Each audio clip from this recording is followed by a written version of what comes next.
British Empire only caused harm. Really?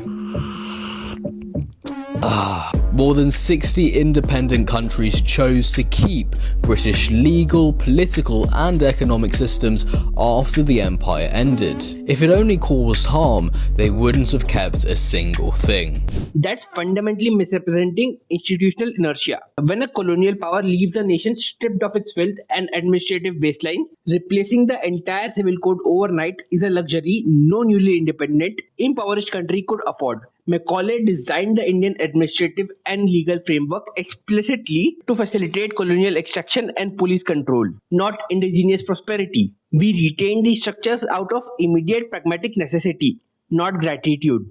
But I do agree it's time we rethink the whole UPSC and the administrative and the civil services exams and everything. And just look at the data. India, Singapore, Malaysia, their GDP per capita tripled within decades, built on institutions directly inherited from Britain. Bad systems don't produce growth like that. Let's look at the actual data, shall we? Before the British Empire arrived, economic historian Angus Maddison shows India generated nearly 27% of the world GDP. By 1947, after 2 centuries of deindustrialization and wealth drain, India's share was squeezed down to barely 3%.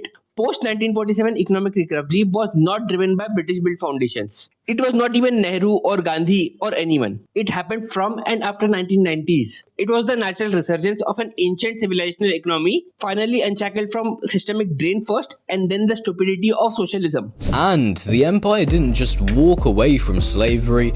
Britain spent the modern equivalent of £20 billion shutting the Atlantic slave trade down. That's not the behavior of a power that only caused harm. And that famous $20 million bailout, paid off by British taxpayers all the way till 2015. By the way, let's talk the full story. That bailout didn't offer a single rupee or penny to the enslaved human beings or their descendants. It was paid out entirely to compensate slave owners for their loss of property.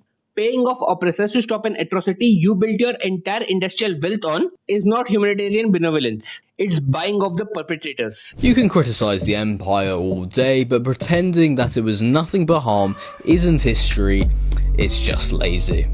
Calling systematic plunders, manufactured famines, and civilization exploitation a mixed bag isn't nuanced history either.